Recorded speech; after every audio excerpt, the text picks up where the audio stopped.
If you want to drive to Xinjiang, do come to Altay, or you will regret it. Here's HanLu's days of journey in this spectacular Altay in Xinjiang. The first day, we landed in Urumqi and went to the local restaurant. Do order 3 things: Xinjiang noodles with us, kebabs, yogurt served with honey. It tastes great. After the meal, our vehicles arrived, so we'll give a try. There is a tough slope, only the natives know. The Tinkle Slope. You may oversee the whole Urumqi, even empty Bada on it. If you have a hardcore SUV, it's a slope of 40 degrees. My Ford Bronco go to the top straightly and steadily with the L4. When the EDS and the stabilizer were disconnected, remember, no rush. If you don't have a hardcore SUV, you may take detour to top it. There is a wonderful camp among the lakes and the mountains. We had a good rest at night. We will go to Altay. The next day, we went to Altay Wantang. After leaving the city, the place named Colorful Sand has a dancing light from. It's gorgeous. When the sunset glow shine on this Yadam platform, it's like all kinds of colors spewed out of bodies.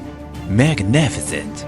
My Bronco has a KM3 tires, the same size as the original ones. It's also installed the built-in absorber with a nitrogen cooling tank. It runs on Gobi as fast as a flatland. What's more, it takes 2 men 15 minutes to dismantle the onion, the gates, and the bag to change it into a big convertible karting. It feels wonderful to take your girl to speed on Gobi.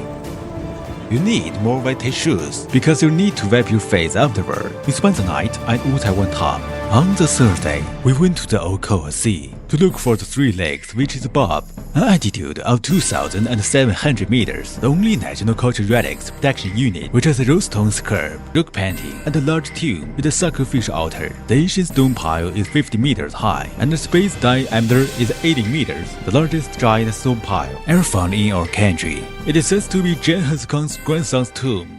We went on to see Qinghe countries. Galaxy Anchor Seismic Fracture Zone, the most typical and well-preserved relic of earthquake in the world, aka the Earthquake Museum. This 8-magnitude earthquake broke out on August 11, 1931.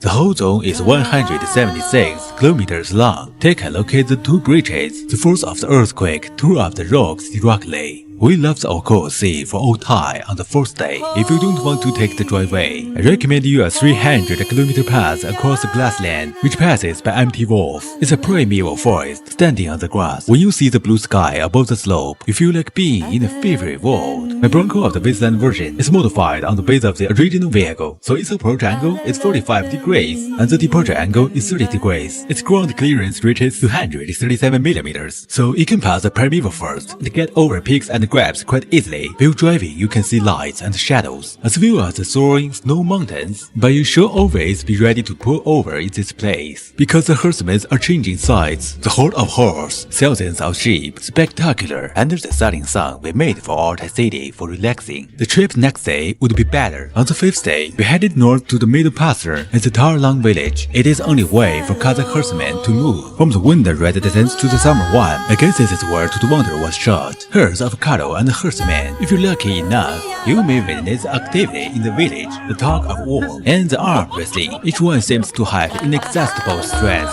and pure loves. After that, we experience the life of the husband, milking a cow. Wow, so fresh. We grazed the sheep and made a fire to cook. Stewed lamb. Remember, it's plain boiled lamb rack in Inner Mongolia, but the Kazakh herdsmen call it stewed lamb. What's more, those are called flat horsehair, not ears, because it's a name in Inner Mongolia, so don't mistake it. In the morning next day, we dismantled the field house, back up with those guys. Then we followed the pickup truck to the summer pasture. Those were my days in Altay. What about yours? No need to resign, just come.